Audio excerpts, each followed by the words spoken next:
J'espère que vous allez bien. Nous sommes 24 participants pour l'instant. Je vais peut-être, et je vois des gens qui arrivent, donc je vais peut-être faire l'introduction sans partager tout de suite le diaporama. Donc, en effet, de façon à pouvoir accueillir les gens qui arrivent. Donc, en effet, c'est une étude des profils des constructeurs que nous réalisons et nous avons maintenant un certain historique. Ils sont au nombre de 11. Ils ont la caractéristique de publier leur bilan et leurs états financiers du fait de leur taille au public hein, pour pouvoir rendre des comptes ou attirer de nouveaux investisseurs. Donc, ces investisseurs, ben, vous allez les voir, hein, ils sont connus par vous, bien sûr. Nous en avons d'Amérique du Nord, nous en avons d'Europe et nous en avons de l'Asie. Euh, donc, comment ça se passe? Dans les états financiers, essentiellement, il y a du qualitatif. Donc, cette année, j'ai inséré quelques slides concernant des faits un petit peu qualitatifs et non pas que chiffrés. Mais nous avons du chiffre aussi, hein. Nous avons le compte de résultat et le bilan. Nous avons les investissements qui peuvent se voir au niveau de différentes sources, que sont par exemple l'état de trésorerie, les frais de recherche et développement. Quelques années en arrière, nous avons aussi eu une demande pour enregistrer trois nouveaux constructeurs de Chine, dont Sany. Alors, ils ont la particularité de ne pas publier, donc pour cela, leur compte. Donc, nous avons pour cela cherché d'autres sources de façon à pouvoir élargir un petit peu l'échantillon. Donc, je crois que je vais pouvoir partager l'écran maintenant. Nous sommes 28. Euh, Là, je partage l'écran.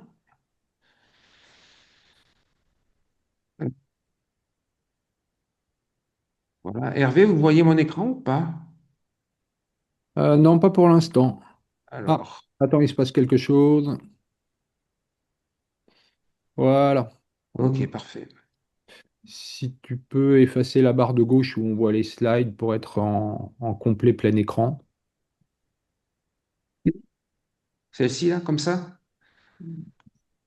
Je pense que tu peux encore gagner en taille, puisqu'on voit apparaître la barre de gauche où tous les slides Ah oui, sont oui, bien sûr. Comme ça. parfaits. Ok. Allez, c'est parti. Donc, nous sommes sur un volume conséquent de données, puisque nous avoisinons les 220 milliards d'euros de chiffre d'affaires en 2024 par rapport à ces 11 constructeurs. Euh, les perspectives de l'étude, c'est de pouvoir fournir donc des données à un instant T de constructeurs qui sont différents en termes d'orientation métier, mais ils ont la particularité, bien sûr, d'avoir tous une dominante de construction, de façon à pouvoir mieux comprendre leur performance économique et financière et leur dynamisme en termes d'investissement. Alors, je disais en intro, on va faire un petit zoom peut-être un petit peu qualitatif au travers de cinq slides, un insight sur cinq constructeurs. Le premier, c'est Caterpillar.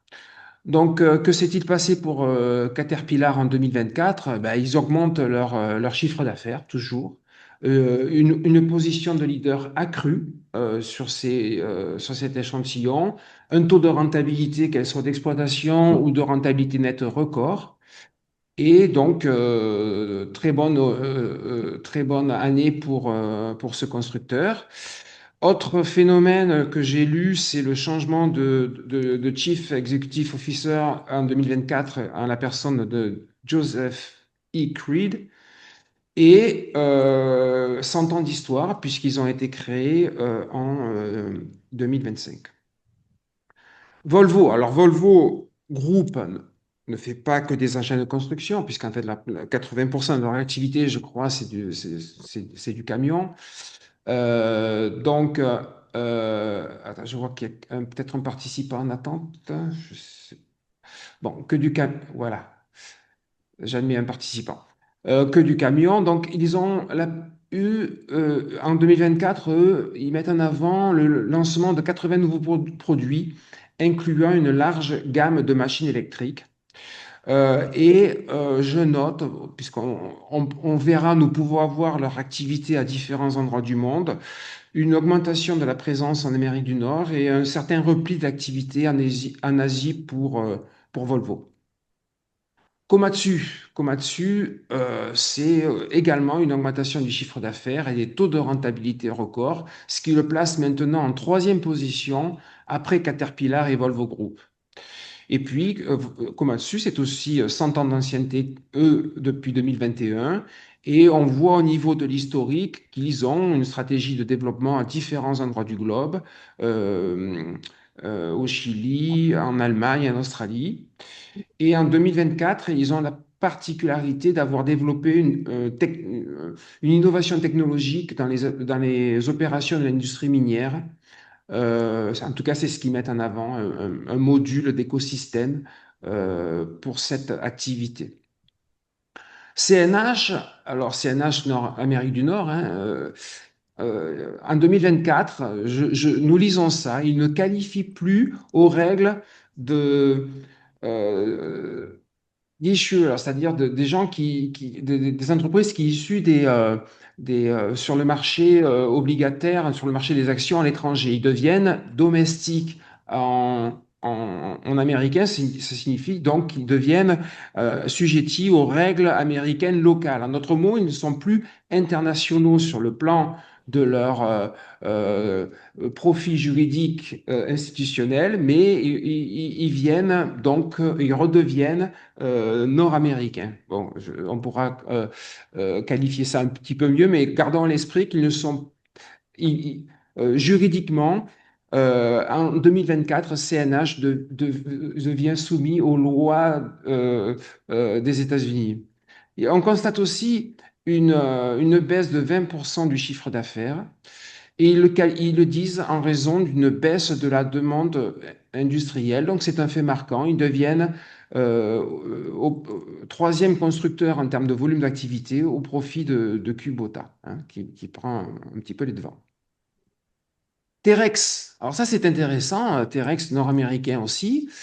Nous allons le voir en termes de taux d'investissement. Année de transformation pour eux, oui, en effet, puisqu'ils ont la plus grande acquisition de leur histoire. Ils ont investi 2 milliards d'euros pour acheter un groupe qui s'appelle Environmental Solutions Group, ESG, devenant ainsi leader sur le marché du recyclage et des déchets. Donc voilà la particularité de Terex. Vous allez voir, c'est 59% de taux d'investissement pour eux. C'est un fait marquant. Voilà pour la présentation. En termes de volumétrie, nous sommes toujours sur un nombre d'employés dans le monde de 494 000 pour ces constructeurs, avec, si on inclut les trois entreprises de Chine que sont Sany, Liugong et Sunward, elles comprennent 541 000 employés.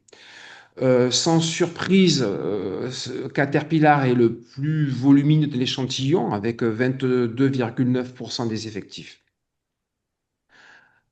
Alors, tout d'abord, l'évolution du chiffre d'affaires, je dis tout métier, c'est-à-dire ils ne font pas que de la construction, hein, ces constructeurs. Donc, on a la possibilité d'isoler certaines activités, nous le verrons par la suite.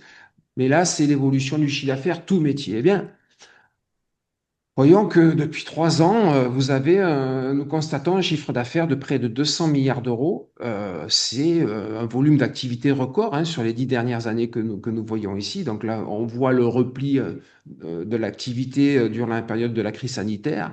Mais celle-ci est un fait historique, hein, puisque bien, c'est assez remarquable, hein,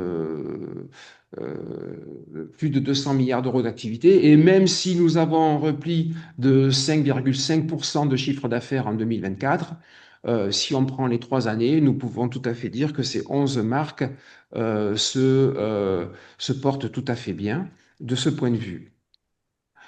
Sany, Liugang et Sunward réalisent 10 milliards d'euros de chiffre d'affaires. Ça représente en gros 6,7% de cet échantillon. Et nous remarquons en 2024 une augmentation de chiffre d'affaires de 4,1%, donc un peu à l'inverse de la tendance exprimée ici. Mais Sany avait baissé en 2022-2023, ce qui était aussi à l'inverse de la tendance que nous voyons ici. Et plus 7,4% pour Liugang.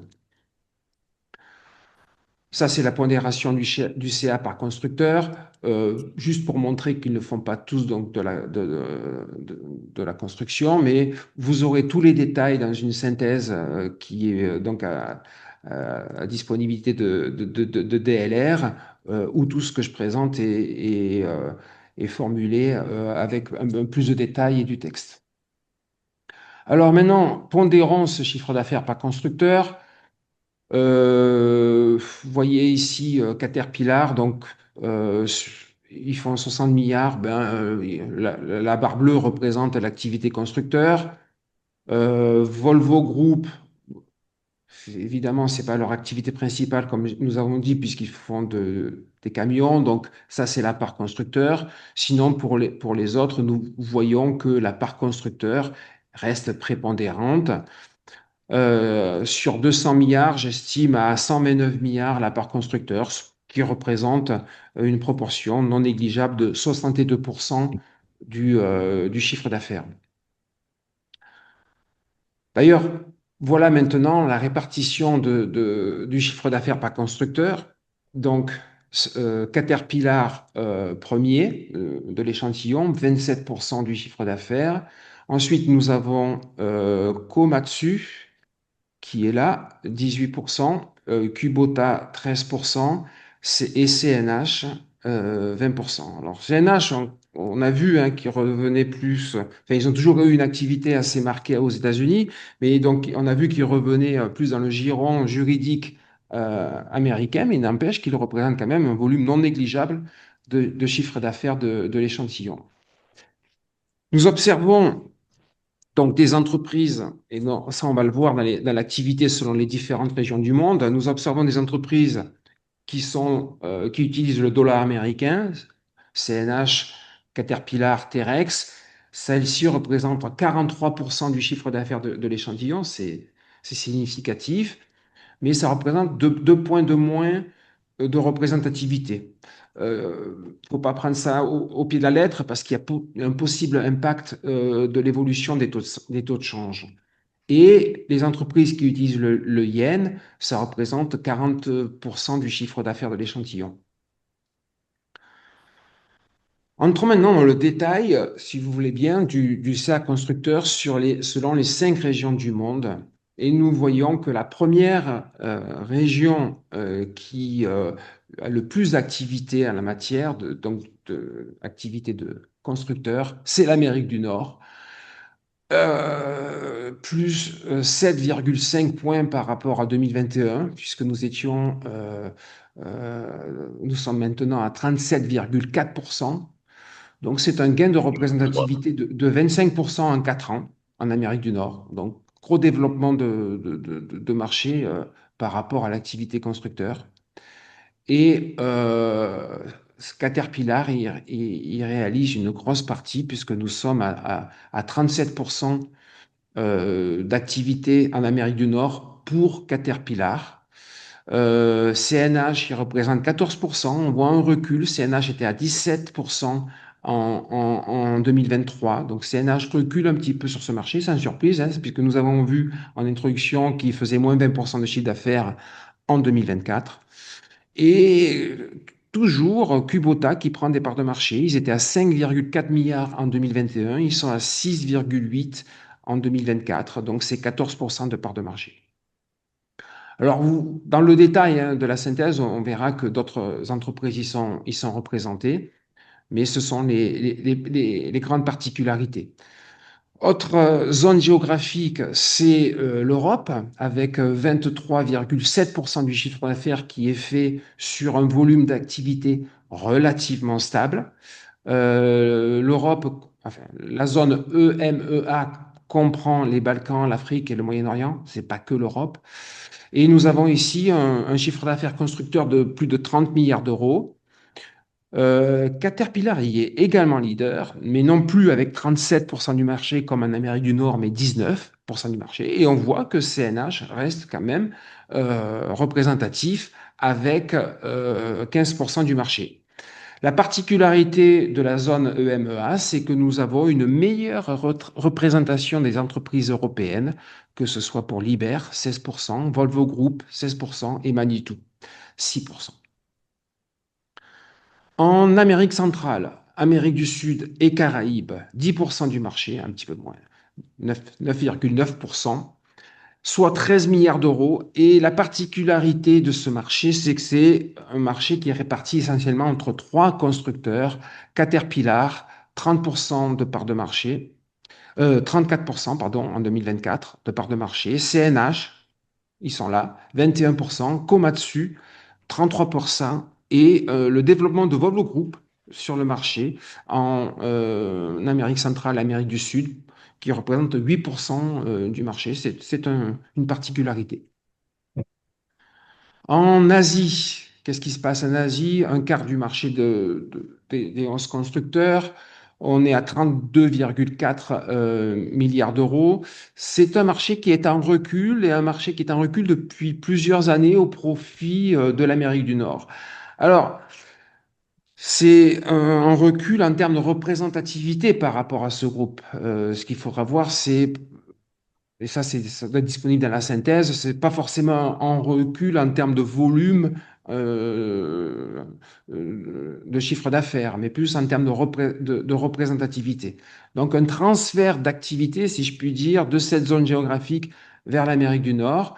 Et fait marquant, Caterpillar arrive en troisième position, 21% de part de marché. Nous avons en deuxième position Kubota, 22% du marché, et Komatsu qui est leader avec 26% du marché dans cette région. Donc voilà, au travers de cette analyse du CA constructeur selon les 5 régions du monde, le but est de montrer un petit peu comment est-ce que les tendances au fil des ans évoluent selon les constructeurs et selon les régions. Donc vous avez aussi un graphe ici qui montre les différents chiffres d'affaires par constructeur. Donc pour Caterpillar, voilà la partie qui est en Amérique du Nord, voilà la partie qui est en Europe et la partie qui est en APAC, en Asie. Liber fait la plus grande partie de son chiffre d'affaires en Europe, Moyen-Orient, Afrique. CNH, c'est surtout Europe et Amérique du Nord. Hyundai et Yanmar, on ne peut pas dire puisque nous n'avons pas le détail. Hitachi Construction, c'est plus de la moitié qui est fait en Asie. Komatsu, on est à peu près à 35% qui est fait en Asie, un petit peu en Amérique du Nord. Komatsu a une activité finalement assez répartie selon les 5 régions du monde.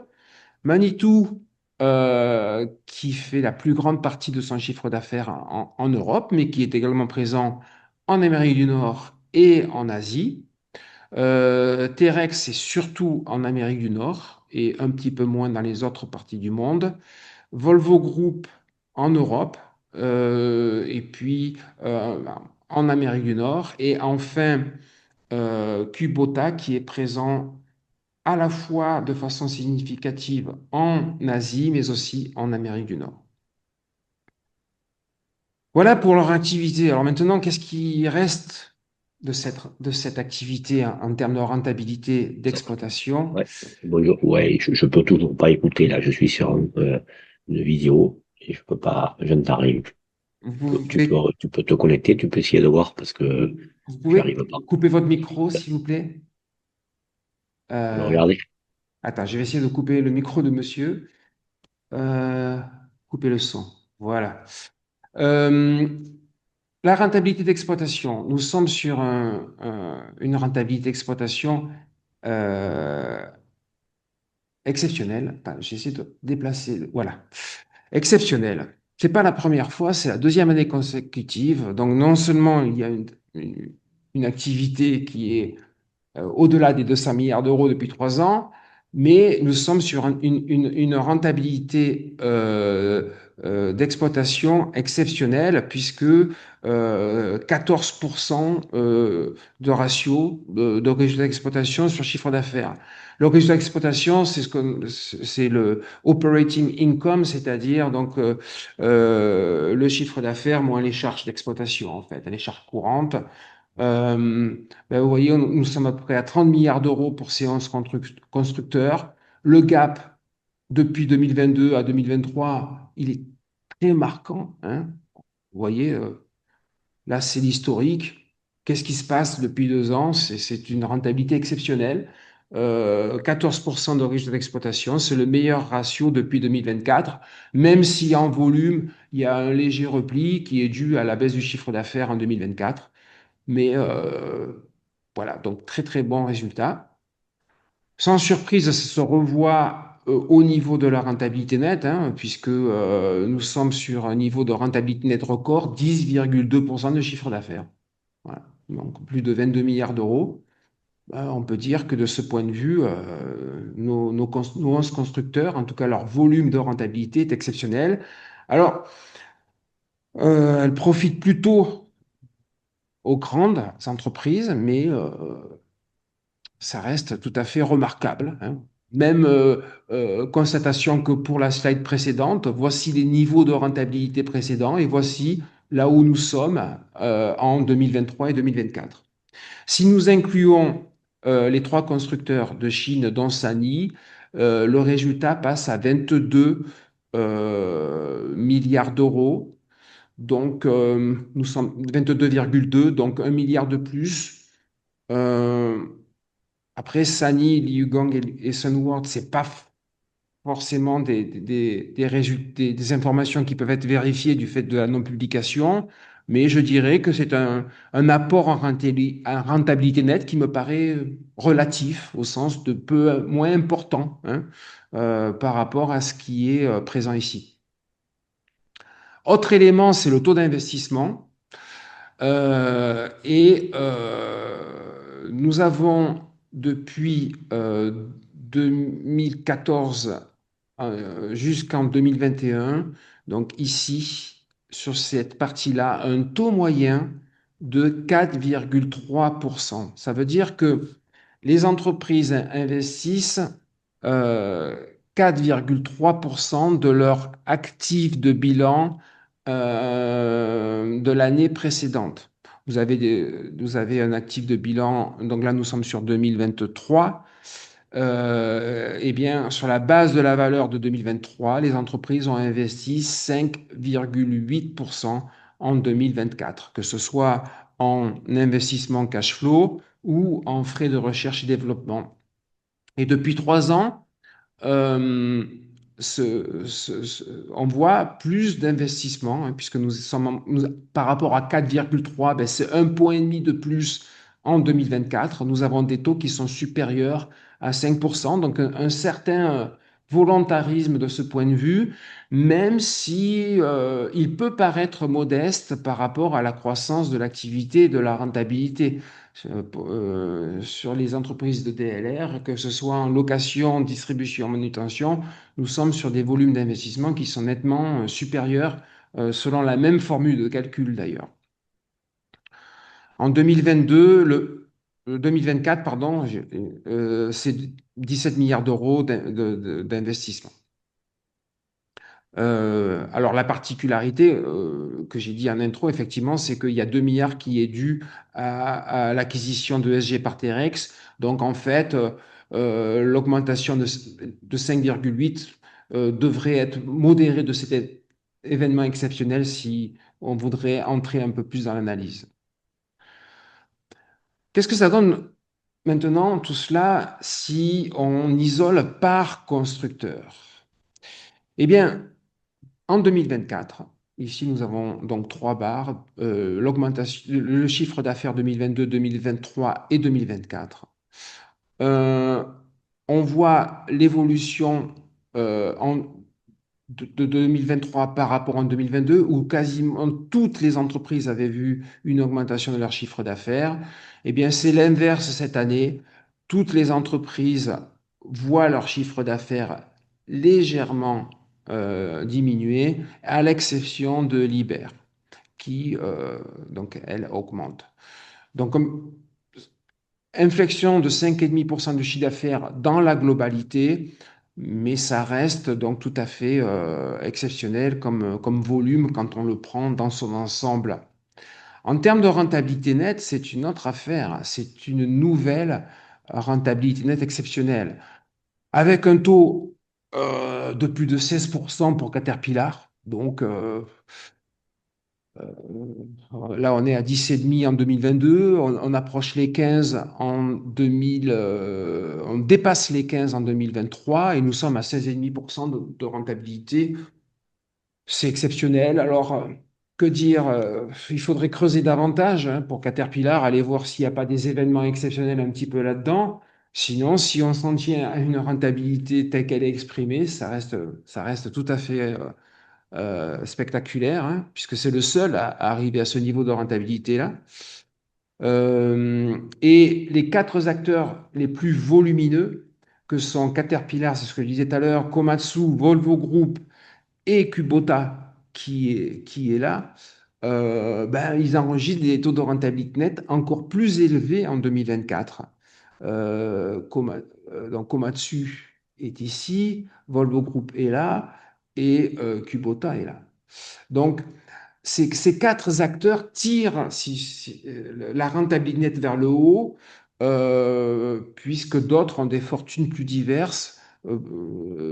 CNH voit une rentabilité nette un petit peu moins marquée, Hyundai pareil, Manitou léger repli, Hitachi Construction également c'est moins haut, Terex est moins haut qu'en 2023 et Yanmar également a une rentabilité nette négative. Ce qui conforte ce que je disais en introduction dans l'ensemble, la rentabilité nette est meilleure et portée par les quatre acteurs les plus volumineux. Que peut-on dire d'autre? Nous avons dans les états financiers le bilan.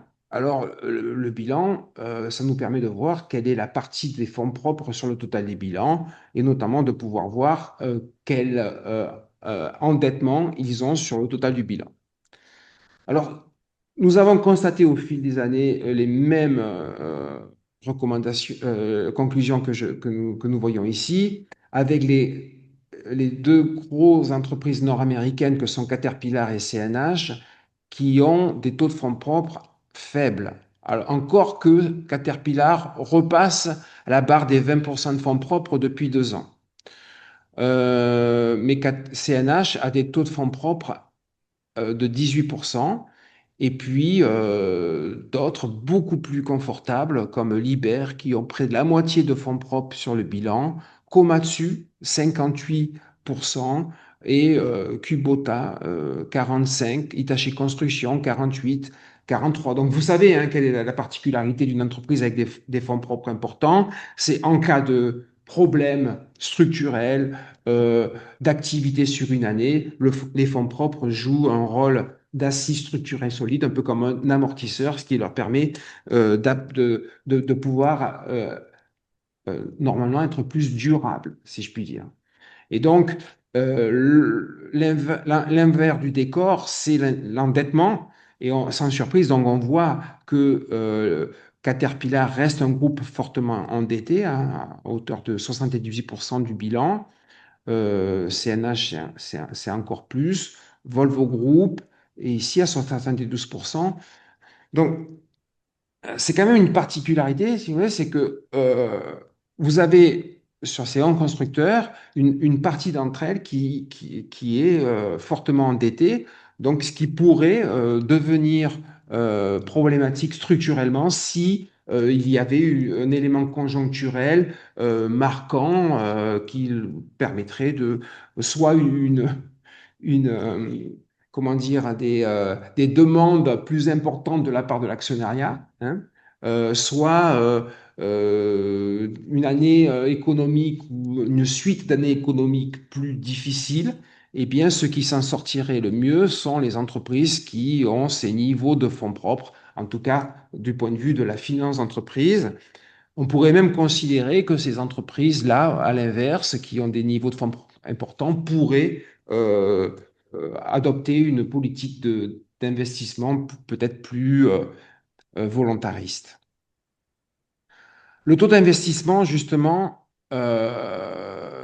donc vous voyez ici le phénomène particulier de Terex avec les 2 milliards d'euros d'investissement, d'acquisition. Sinon, pour les autres, nous sommes sur une logique à peu près identique à l'historique. 6% pour Caterpillar d'investissement, 6% pour Manitou, qui se place très très bien de ce point de vue aussi, et Volvo Group, qui est assez volontariste aussi, avec 7,3. La particularité toutefois, c'est que depuis 2016, nous n'avons pas vu de taux d'investissement supérieur à 8%, excepté pour cet événement-là, bien sûr, exceptionnel. Donc, par rapport au profil des entreprises que nous connaissons, nous, en France, bien, sur notre métier, hein, puisque nous n'étudions pas les constructeurs, nous étudions les loueurs, les distributeurs de matériel, ben, toutes les entreprises ont des taux d'investissement supérieurs à cela. Euh, dans la synthèse que vous pourrez vous procurer et lire, vous verrez également que les entreprises qui sont les plus dynamiques en termes d'investissement ne sont pas nécessairement celles qui génèrent le chiffre d'affaires les plus élevés. Voilà, ça aussi c'est une particularité. Autre chapitre, et le dernier, il y a encore 3 slides, il me semble, c'est de pouvoir effectivement comparer comment sont ces constructeurs les uns par rapport aux autres. Alors, le premier graphique, c'est ce qu'on appelle le dynamisme économique, avec d'un côté, sur un axe, le taux de progression du chiffre d'affaires en 2024, et sur l'autre, le taux de rentabilité d'exploitation. Et les deux traits qui séparent ici, c'est la médiane. Donc, nous avons 50% des entreprises qui sont là, 50% qui sont en dessous, et pareil sur l'axe des ordonnées, 50% des entreprises qui sont là et 50% qui sont là. En tout cas, c'est l'idée. Donc, je disais, la situation économique reste remarquable en 2024, même si ce graphe pris isolément montre des entreprises qui ont un recul de chiffre d'affaires et une rentabilité d'exploitation portée par les performances de Caterpillar. Voilà. Donc, Caterpillar, il est là, hein, il est tout en haut avec près de 20% plus de 20% de rentabilité d'exploitation. Euh, Ensuite vient Komatsu qui est à 16% de rentabilité, Volvo Group et Terex. Donc dans ce carré que l'on pourrait qualifier selon une méthode euh, avec les stars de la classification. Ici, ceux qui sont peut-être un petit peu moins en avant, eh bien, nous avons les entreprises que sont Caterpillar, Komatsu, Volvo Group et Terex, qui certes ont un léger recul de chiffre d'affaires, mais par contre, qui ont un taux de rentabilité d'exploitation vraiment supérieur aux autres. À droite, ici, vous avez Libert, qui, lui, que ce groupe a une augmentation d'activité avec un taux de rentabilité d'exploitation plus modeste, comme celui de Manitou, de Yanmar, et Hyundai et Francor, lui, a un recul de chiffre d'affaires de plus de 15%, avec un taux de rentabilité de 4% ou plus. CNH a une chute de chiffre d'affaires puisqu'il est de 20%, hein, ce qu'on voit ici, mais un taux de rentabilité d'exploitation qui reste tout à fait convenable. Voilà pour la partie dynamisme économique. Autre point de vue, c'est le dynamisme structurel. Donc plutôt du point de vue du bilan, ici, fonds propres sur total bilan, et résultat net sur chiffre d'affaires. Donc, le dynamisme structurel, c'est à la fois ce que les entreprises peuvent ramener en termes de rentabilité nette et leur assise structurelle, à savoir la part de fonds propres. Donc, en haut, pareil avec la croix au niveau des médianes statistiques ici. En haut, nous avons des entreprises qui ont l'avantage, c'est Komatsu, ici en haut à droite, puisqu'ils sont à peu près à 57% de fonds propres et un taux de rentabilité très, très, très, très fort, hein, supérieur à 10%. Mais également Kubota, Hitachi, ils sont ici, hein, avec haut niveau de fonds propres et puis des taux de rentabilité supérieurs à 5, entre 5 et 10% pour Kubota. Nous avons Manitou ici, qui a une forte assise structurelle et une rentabilité nette un peu moins élevée, 5%. À droite du graphique, on retrouve la rentabilité nette à plus de 16% de Caterpillar, mais avec moins de fonds propres.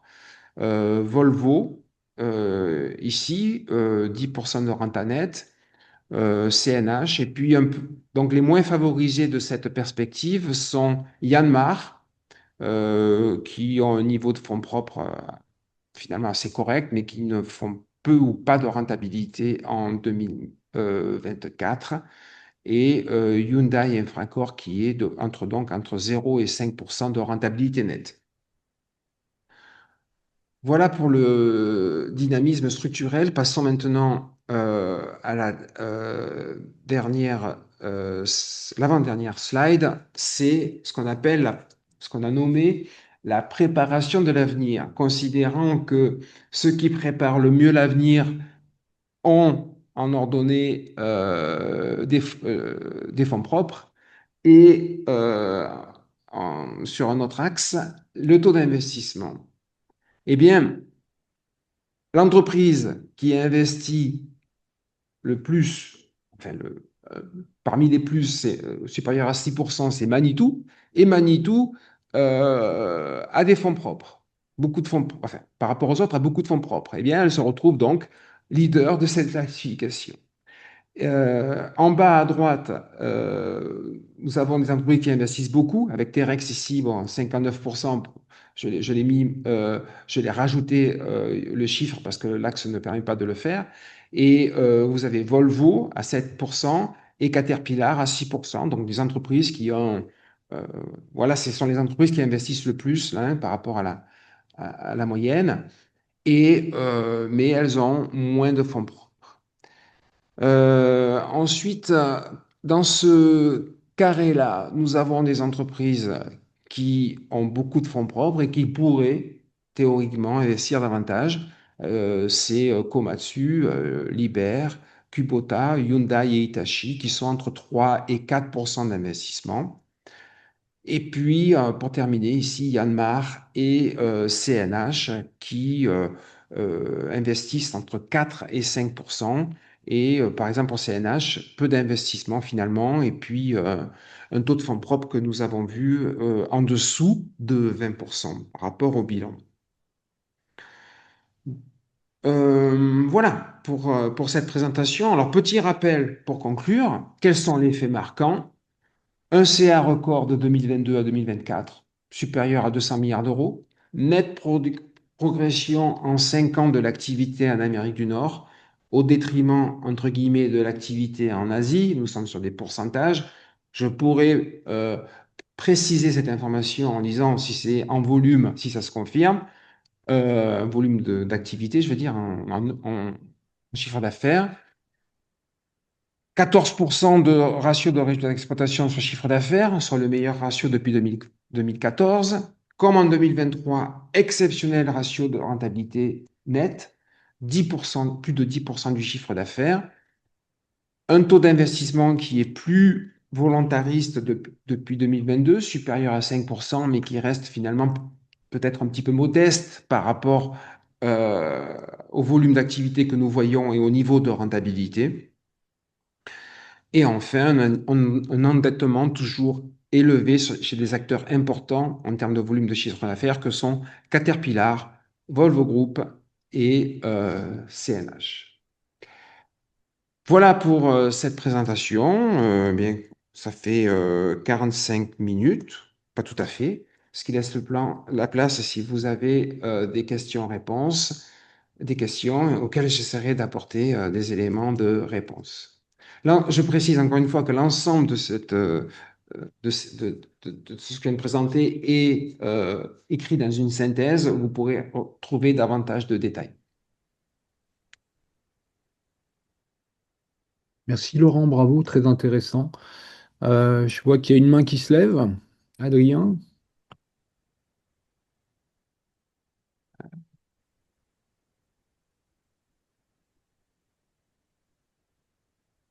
Un nouveau, alors, c'était juste un bravo, nous dit Adrien. Si je peux me permettre, Philippe, j'ai une question, s'il vous plaît. Comment est fait l'échantillon et comment évoluera-t-il sur les prochaines années? Puisque là, on a vu un nombre limité de sociétés. Oui. Euh, alors, cet échantillon a été déterminé au démarrage de l'étude avec la commission de distribution et on a identifié, ces entreprises ont été identifiées comme étant les principaux fournisseurs du secteur distribution. Après, il peut évoluer. Il y a d'autres constructeurs, en effet, mais après, tous ne publient pas. On a eu on n'a pas pu avoir JLG, par exemple. Euh, mais en tout cas, c'est un échantillon qui est stable d'une année sur l'autre depuis le début. D'accord, donc il y a peu de chances qu'il y ait d'autres constructeurs qui soient intégrés dans les années à venir. On peut. La question si la commission de distribution pense qu'on devrait intégrer d'autres constructeurs et que ceux-ci publient leurs comptes, on peut tout à fait les intégrer. La méthodologie le permet. oui, effectivement, on ne se l'interdit pas. Il faudra qu'on se repose la question parce que ça fait un moment qu'on ne l'a pas fait. Mais après, ça renvoie beaucoup à la disponibilité des données que Laurent peut trouver. Vous, vous pensez à des constructeurs en particulier, monsieur? Oui, le groupe Wacker Neuson, tout simplement, qui publie ses résultats, qui est coté en bourse. Voilà. Comment Donc vous toutes les dites? données. 20? Wacker Neuson. Wacker, plus loin Neuson. Neuson. OK. Oui, si je peux me permettre, ce serait intéressant également d'ajouter Olot, qui publie également ses comptes au niveau de l'Access. Ça me permettrait d'avoir un acteur français supplémentaire qui est assez important sur le marché. Et je pense également à Douzan Bobcat sur le terrassement. Dozan Botcat. OK.